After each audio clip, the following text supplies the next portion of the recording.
ঢাকার রাজনৈতিক অঙ্গনে এখন সবথেকে বড় গুঞ্জন আনিসুল হক ও আতিকুল ইসলামের পর কে হতে যাচ্ছেন ঢাকা উত্তর সিটি কর্পোরেশনের অর্থাৎ ডিএনসিসির পরবর্তী নগরপিতা।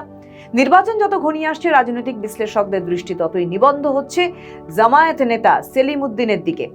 সদ্য সমাপ্ত সংসদ নির্বাচনে ভোটের সমীকরণ, মাঠ পর্যায়ের জনসমর্থন এবং সুসংগঠিত সাংগঠনিক প্রস্তুতি বিবেচনা করলে আসন্ন ডিএনসিসি নির্বাচনে জামায়াতে ইসলামী এক অপরাজেয় শক্তিতে পরিণত হয়েছে বলে মনে করছেন অনেকে। ঢাকা উত্তর সিটি কর্পোরেশন মূলত ঢাকার 11 থেকে 18 এই 8টি গুরুত্বপূর্ণ নির্বাচনী এলাকা নিয়ে গঠিত।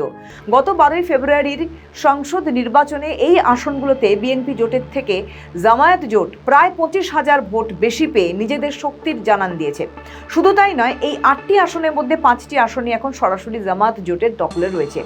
ওয়ার্ডের হিসেব করলে ঢাকা উত্তরের মোট 48টি ওয়ার্ডের মধ্যে 29টি ওয়ার্ডভুক্ত এলাকাতেই বর্তমানে জামায়াত জোটের সংসদ সদস্য রয়েছেন। অর্থাৎ উত্তরের মোট 30 লক্ষ ভোটারের মধ্যে প্রায় 20 লক্ষ ভোটারই জামায়াত ও তাদের জোটের এমপিদের নির্বাচনী এলাকায় বসবাস করেন। ঢাকা 11তে এমপি হয়েছেন জোটের শরিক জাতীয় নাগরিক পার্টি এনসিপির আহ্বায়ক নাহিদ ইসলাম। এই আসনে পড়েছে বাড্ডা, ভাটারা, রামপুরা, হাতিরঝিল থানা এবং উত্তর সিটির 21 থেকে 23 এবং 37 থেকে 42 নম্বর ওয়ার্ড। ঢাকা 12তে এমপি জামায়াত নেতা সাইফুল আলম। এই আসনে পড়েছে তেজগাঁও, ফার্মগেট ও শেরে বাংলানগর এবং উত্তর সিটির 24 থেকে 27, 35 ও 36 নম্বর ওয়ার্ড। ঢাকা 14তে এমপি জামায়াতের ব্যারিস্টার আরমান। এর অধীনে রয়েছে মিরপুরের 7 থেকে 12 নম্বর ওয়ার্ড। ঢাকা 15তে এমপি জামায়াত আমির ডক্টর শফিকুর রহমান। এখানে উত্তর সিটির 4, 13, 14 ও 16 নম্বর ওয়ার্ড, মিরপুর ও কাফরুল অবস্থিত। ঢাকা 16তে এমপি জামায়াত নেতা কর্নেল বাতেন। এখানে রয়েছে মিরপুর, পল্লবী ও রূপনগরের 2, 3, 5 ও 6 নম্বর ওয়ার্ড। এর বাইরে মোহাম্মদপুরের শিক্ষা প্রতিমন্ত্রী ববি হাজাজ এবং গুলশানে প্রধানমন্ত্রী তারেক রহমান নিজে জিতলেও তাদের জয়ের ব্যবধান ছিল অত্যন্ত সামান্য, মাত্র 2.5 থেকে 4,000 ভোট। ফলে ওই এলাকাগুলোতেও জামায়াতের বিশাল ভোট ব্যাংক রয়েছে।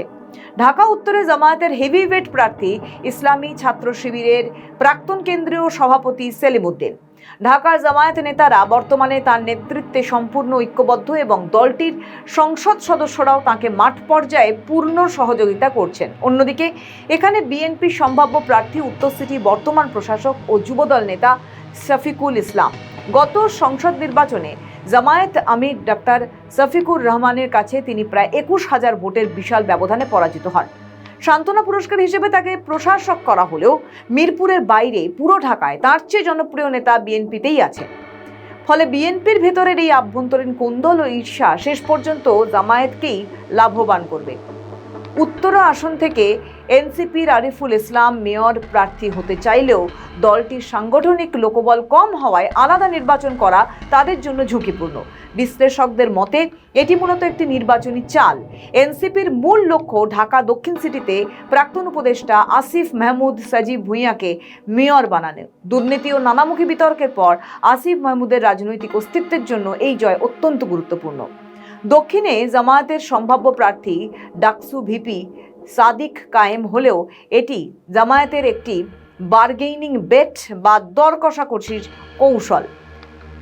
জামায়াত চায় উত্তরে এনসিপি যেন সেলিম উদ্দিনকে অল আউট সমর্থন দেয়, বিনিময়ে দক্ষিণে জামায়াত আসিফ মাহমুদকে সমর্থন দেবে। দেশের সব বিশ্ববিদ্যালয়ের ছাত্র সংসদ দখলের পর এবার 12টি সিটি কর্পোরেশন দখল নিতে মরিয়া জামায়াত। তারা মনে করে বিশ্ববিদ্যালয় ও সিটিগুলো নিয়ন্ত্রণ করতে পারলে রাষ্ট্র ক্ষমতায় যাওয়া সহজ হবে। ইতিমধ্যে ঢাকা, রংপুর, রাজশাহী সহ বিভিন্ন সিটিতে জামায়াতের ফলাফল ঈর্ষণীয়। এই নির্বাচন বিএনপির জন্য এক মহা চ্যালেঞ্জ। জিতলেও বিপদ, হারলেও বিপদ। নির্বাচনে কোনো প্রকার অনিয়ম বা কারচুপি হলে জামায়াত এনসিপি একে পুঁজি করে বিএনপিকে আওয়ামী লীগের আরেক রূপ হিসেবে প্রমাণ করতে চাইবে, যা 1994 সালে মিরপুর ও মাগুরা উপনির্বাচনের মতো বিএনপিকে বিপর্যয়ের মুখে ঠেলে দিতে পারে। আর হারলে তো ঢাকার নিয়ন্ত্রণই হারাতে হবে। জোটের মধ্যে ভাঙনের গুঞ্জন থাকলেও জামায়াত যে কোনো মূল্যে ঐক্য ধরে রাখতে চায়। তবে এই দুই দলের সংঘাতের অপেক্ষায় পর্দার আড়ালে ওত পেতে আছে আওয়ামী লীগ। শেষ পর্যন্ত সেলিম উদ্দিন উত্তরের নগরপিতা হতে পারবেন কিনা তা সময়ই বলে দেবে।